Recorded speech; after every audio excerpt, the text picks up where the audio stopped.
नमस्कार दोस्तों। पूरे देश में इस समय एक ही चर्चा छिड़ी हुई है और वो है जनसंख्या नियंत्रण कानून। योगी आदित्यनाथ ने जनसंख्या नियंत्रण कानून बनाने के लिए एक ड्राफ्ट तैयार करा दिया है, उसे वेबसाइट पर अपलोड करा दिया है और 19 जुलाई तक उस पर लोगों के सुझाव भी आमंत्रित किए गए हैं। ये सब कुछ इतनी तेज़ी से और इतने प्लान तरीके से किया गया है कि पूरे देश में इसे लेकर एक हलचल सी मची हुई है और ख़ासतौर से जो बीजेपी शासित राज्य हैं वो इस पर टूट कर पड़ रहे हैं। सबको ये लग रहा है कि ये योगी ने एक मास्टर गेम चल दिया है, एक ऐसा मास्टर स्ट्रोक मारा है कि अगर इसे हम लोग जल्द से जल्द अडेप्ट कर लें तो इसका राजनीतिक लाभ उठाया जा सकता है।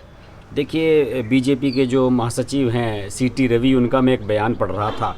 उन्होंने कहा कि हम कर्नाटक में भी इसे लागू करवाने की कोशिश करेंगे कि वहाँ भी इस तरह का वो लाया जाए। असम में हो चुका है, दूसरे कई और बीजेपी शासित राज्य भी इसमें इंटरेस्ट दिखा रहे हैं। दूसरी ओर एक अभियान ये चल पड़ा है कि अगर केंद्रीय स्तर पर भी इस बिल को जल्द से जल्द लाया जाए तो 2024 का जो लोकसभा चुनाव होगा उसमें बीजेपी को इसका लाभ हो सकता है। और वैसे भी भारतीय जनता पार्टी 2 बच्चों का कानून लाने के लिए पहले से ही एक इच्छुक पार्टी के रूप में अपनी इमेज रखती रही है और इसको लोग इस तरीके से भी देखते हैं कि भाई ये हिंदूवादी एजेंडा है, इसको हिंदूवादी एजेंडा भी माना जाता है। और कुछ लोग इसे मानते हैं कि ये मुसलमानों की बढ़ती हुई आबादी को नियंत्रण करने के लिए किया जा रहा है। इसे लेकर तरह तरह के मत भिन्नता है लोगों में। कुछ लोगों का कहना है कि उत्तर प्रदेश में तो योगी आदित्यनाथ ने ये ड्राफ्ट सिर्फ इसलिए तैयार कराया है क्योंकि बहुत जल्द यहाँ पर विधानसभा के चुनाव होने हैं और बीजेपी चाहती है कि इसके लिए हिंदू मुस्लिम मतों का पोलराइजेशन हो जाए और इसके आधार पर ये किया गया है।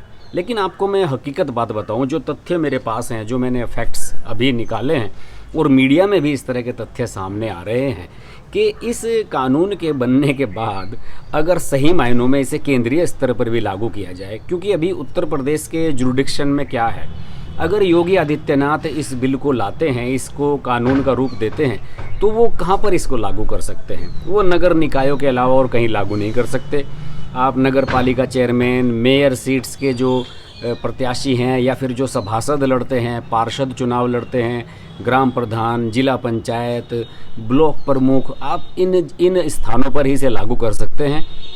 विधायकों पर लागू करना या फिर सांसदों पर लागू करना ये केंद्र सरकार के जुरिडिक्शन में आता है और जब तक वहाँ से फैसला नहीं होगा इसको लेकर तब से संभव नहीं है। लेकिन फिर भी एक मोटा मोटा अनुमान अगर निकालने की कोशिश करें तो इस समय अगर उत्तर प्रदेश की ही बात करें और अगर विधायकों की बात करना चाहें तो अगर ये कानून लागू होता है केंद्रीय स्तर पर और इस पर कोई डिसीजन लेता है और चुनाव आयोग फिर इसके आधार पर अगर प्रक्रिया को आगे बढ़ाता है तो सबसे ज़्यादा नुकसान तो इसमें बीजेपी का ही हो जाएगा। देखिए, जो आंकड़े ये बताते हैं कि इस समय उत्तर प्रदेश में कुल 397 विधायक हैं। कुछ का निधन हो चुका है, कुछ सीटें खाली चल रही हैं जहां पर उपचुनाव होना है, हालांकि उपचुनाव होने के चांस वहां है नहीं।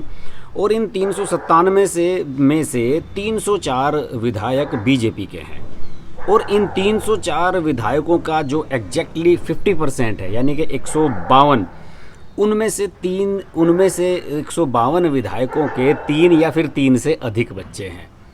तो देखिए, सबसे पहले तो बीजेपी पर ही इसकी गाज गिर रही है अगर सही मायनों में ये केंद्रीय स्तर पर लाया जाता है तो। हालांकि योगी आदित्यनाथ वाले कानून से विधायक प्रभावित नहीं होते हैं।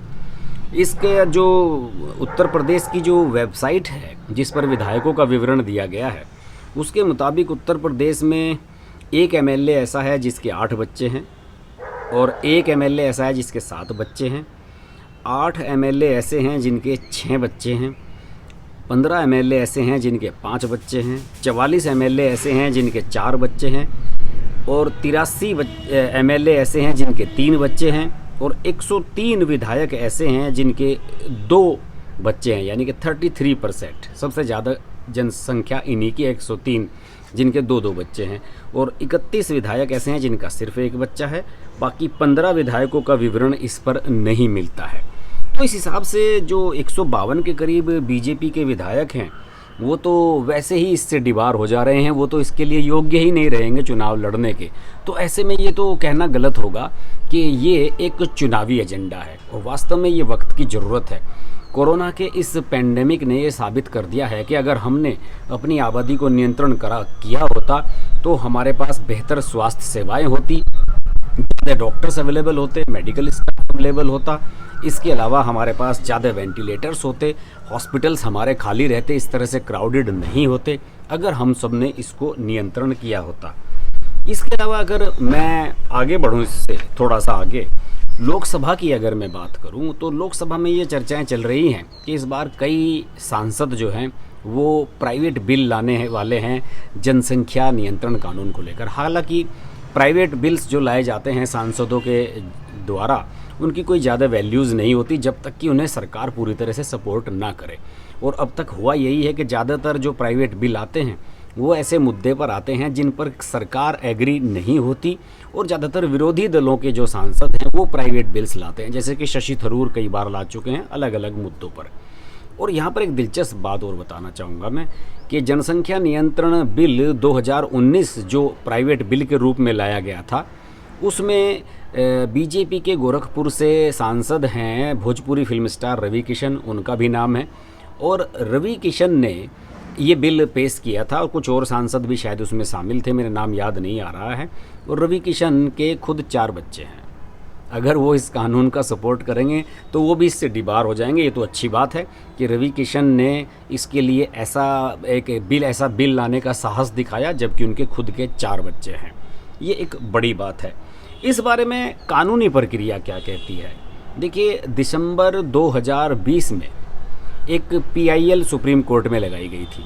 उस PIL में किसी ने ये पूछा था कि जनसंख्या नियंत्रण के लिए जिस तरीके से चीन में एक मॉडल तैयार किया गया कि सिर्फ एक बच्चे का कानून रहा, लगभग 2 दशक तक वहाँ पर ऐसा रहा, और चीन ने अपनी आबादी को नियंत्रित भी किया, तो इस तरह का कानून लाने की, जनसंख्या नियंत्रण करने की क्या केंद्र सरकार कोई कोशिश कर रही है? एक सवाल पूछा गया था PIL में। सुप्रीम कोर्ट ने इस बारे में केंद्र सरकार से जवाब मांगा कि बताइए क्या आप कुछ ऐसा कर रहे हैं? तो केंद्र सरकार ने उसके जवाब में जो बताया वो बड़ा दिलचस्प है। केंद्र सरकार ने उसके जवाब में ये बताया कि हमारे देश की जो जन्म दर है, फर्टिलिटी रेट है, वो 2.1% है। यानी कि धीरे धीरे हम 2 बच्चों के करीब ही पहुंच रहे हैं। और ये लोगों ने स्वैच्छिक तरीके से किया है।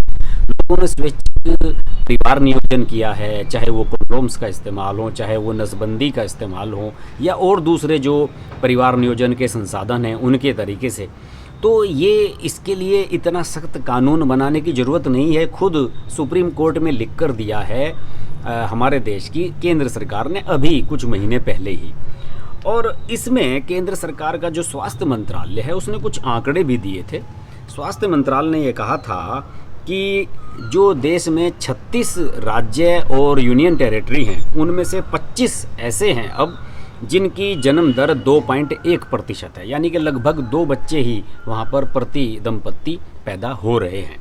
हाँ, उसमें उन्होंने ज़रूर कहा था कि 146 ज़िले ऐसे हैं जहाँ का जन्म दर 3% से अधिक है, यानी कि 3 बच्चे से ज़्यादा जहाँ पर लोगों के हो रहे हैं। जैसे कि इनमें से जो 7 राज्य हैं, उन 7 राज्यों में ही ये 146 ज़िले हैं।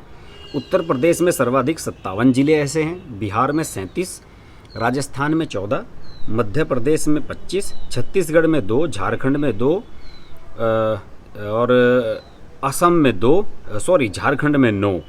तो इस तरीके से यही 2001 से लेकर जो 2011 की जनगणना है उसके आधार पर केवल 3% की जन्म दर इन्हीं राज्यों में है जिनमें 3 से अधिक ज़्यादा बच्चे लोगों के पर एवरेज आ रहा है। तो ऐसी स्थिति में उनका ये मानना है, केंद्र सरकार की तो ओपिनियन इसमें मुझे ऐसी लग रही है कि हम धीरे धीरे स्वैच्छिक रूप से ही आबादी नियंत्रण की दिशा में बढ़ रहे हैं और इसकी ज़रूरत नहीं है। हाँ, योगी आदित्यनाथ के लिए बहुत ज़रूरी है क्योंकि 57 ज़िले उत्तर प्रदेश के हैं 80 में से, तो इनके लिए चिंता का सबब जरूर है कि यहाँ पर जनसंख्या नियंत्रण की कोशिश की जाए। और इसी तरह से बिहार, मध्य प्रदेश और झारखंड जैसे राज्यों में भी इसको किया जाना चाहिए। इसको लेकर राजनीति चल रही है। अखिलेश यादव मायावती को तो साफ लग रहा है कि ये 2022 के विधानसभा चुनाव से जुड़ा हुआ है, जबकि जब 2012 का चुनाव अखिलेश यादव हारे थे तो उस समय तो कोई मुद्दा नहीं था, फिर क्यों हार गए थे। ये सब बचकानी हरकतें हैं। दूसरी ओर इसमें टारगेट ये है कि इसमें बात ये कह रही जा रही है कि मुसलमानों को कंट्रोल करने के लिए ऐसा किया जा रहा है, ये भी गलत है। हालांकि जो मुसलमानों की सबसे बड़ी संस्था है, दुनिया भर में मानी जाती है, जो पश्चिम उत्तर प्रदेश के सहारनपुर ज़िले के देवबंद में दारुल उलूम स्थित है, उसने एक स्टेटमेंट जारी किया है इस पर। उन्होंने कहा है कि इससे केवल मुसलमानों का ही नहीं बल्कि समाज के हर वर्ग का हित प्रभावित होगा और ये मानवाधिकारों का उल्लंघन है कि आप किसी को इस बात के लिए नियंत्रित करें कि आप इतने बच्चे पैदा करो, आप इतने बच्चे पैदा करो। चलिए, ये दारुल उलूम की अपनी सोच है। हालांकि बीजेपी की सोच इससे अलग है। देखिए, केंद्रीय मंत्री हैं, दारुल उलूम से बिल्कुल लगता हुआ ज़िला है, एकदम देवबंद से लगता हुआ ही मुजफ्फरनगर ज़िला है। वहाँ के सांसद और केंद्रीय मंत्री हैं, केंद्रीय राज्य मंत्री डॉक्टर संजीव बालियान, वो लंबे समय से इस अभियान से जुड़े हुए हैं, आबादी नियंत्रण वाला जो मामला है, और वो इस बारे में कुछ हस्ताक्षर अभियान वगैरह इस तरह की चीज़ें चलाते रहते हैं। उनका कहना है कि देखिए, हम दुनिया का दूसरा सबसे बड़ा देश हैं और आबादी इस तरीके से हमारी बढ़ रही है कि हम जल्द ही शायद नंबर 1 हो जाएं, तो ऐसे समय में जनसंख्या नियंत्रण के लिए कुछ ना कुछ किया जाना तो ज़रूरी है। लेकिन बहरहाल ये आंकड़े और जो सारी रिपोर्ट मैंने पेश की, इससे इतना तो साबित हो गया कि कम से कम उत्तर प्रदेश में जो योगी आदित्यनाथ बिल लेकर आए हैं वो वक्त की ज़रूरत है। भले ही केंद्रीय स्तर पर सरकार इसके बारे में अभी ना सोचे, लेकिन उत्तर प्रदेश में 57 जिलों में जन्म दर 3 से अधिक होना चिंता का विषय है और योगी आदित्यनाथ अगर ऐसा बिल लाने की कोशिश कर रहे हैं तो इसमें कुछ गलत नहीं कर रहे हैं। जनसंख्या नियंत्रण कानून और दूसरे ऐसे ही विषयों पर हम बात करते रहेंगे।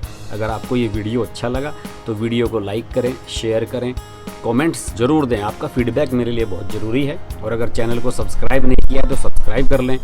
लाइव जुड़ना चाहते हैं मुझसे तो नोटिफिकेशन के लिए बेल आइकन ज़रूर प्रेस कर लें।